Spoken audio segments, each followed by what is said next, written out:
Hello and welcome back to Fallout 76. Today I am on the public test server and we are just a few weeks away from all of these changes, all of the legendary crafting changes, the combat rebalance coming to the live game. But there was another update on the PTS a couple days ago, and it has to do with damage over time on bows, compound bows, and crossbows.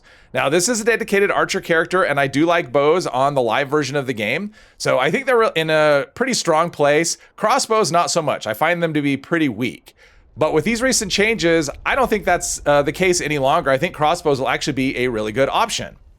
So the changes involve fire damage and poison damage. Those are the two things that do damage over time currently.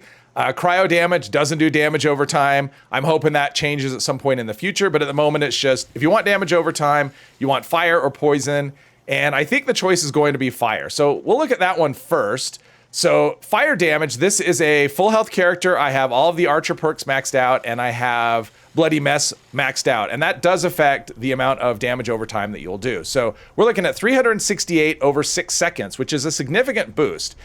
On the live version of the game, that would be 18 over 5 seconds. So the live version of the game, fire damage over time is basically insignificant. And poison we're looking at, it's a lot more, but it's over a longer duration. So it's 662 over 9 seconds. And that could be a variable amount. So if you're playing low health with a, say, bloodied effect on that, that would actually go up by quite a bit. The reason I wouldn't choose poison actually has to do with robots. They have 100% poison immunity. And so basically you're just reliant on impact damage, and you can see impact damage isn't all that much. It's the damage over time that's going to do all the heavy lifting on the crossbow. So to me, fire is the choice at this point. That's what I would go with. And as you can see, this one also has the explosive legendary effect, which is something that is not available in live, but will be available or is expected to be available when the update goes live, and also faster reload speed. Another thing you can't get on live, but something that should be available when the update hits the live servers. And I have this other one, it's quad. I will not be testing this. I was really looking forward to quad being available, but the way it's working right now, and I don't know if it's intended or not, it's not what I would want. I would want quad to be able to shoot just 1, 2, 3, 4 shots as fast as you can pull the trigger, and that's not what you get. I will show you right here. So quad, I am pulling the trigger as fast as I can, and that is as fast as I can fire. It is a big long delay in between each shot, and I think that has to do with the reload.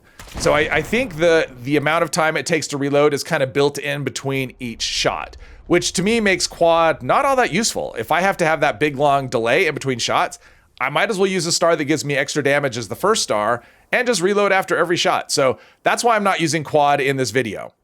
Now, none of the other buffs matter. I'm not going to be doing critical hits or anything like that. I'm just going to be doing the most basic things here. You can see that damage is pretty good. Like half the health of that Death Claw, and that should be enough to finish him off. That damage over time. I do like the new health bar where it actually just shows you, it shows you how much damage the damage over time is going to do, so you know you could just stop, and you don't have to wait. You can see I didn't have to wait for the first one to take effect before pulling the trigger. It's still a 2-shot kill, which is pretty good. That's not something you'll probably do on the live version of the game with a crossbow. Now, the Yao Guai is pretty... Oh, the headshot. Okay, so Yao Guai is actually pretty weak to fire, and that is a headshot, which is also the weak spot. Not quite two... Yeah, it's not quite a 2-shot kill, but 3 shots should be enough to take him down. So, pretty drama-free, and you can see that the reloads, if we do one of those, you can see the reload is actually pretty quick on the crossbow. So, even though we're reloading after every hit, it's not, it's not that big of a deal. It's actually pretty quick. It's a lot better than, say... it's a lot less damage than you get from, say, a black powder weapon, but the reloads are much quicker. Let's see, we'll do body shots here. It still didn't matter. Still missed. Still missing. So we've missed 2 shots, but we've actually taken out quite a bit of, just because of the splash damage from the fire, the damage over time. It's gonna take one more hit.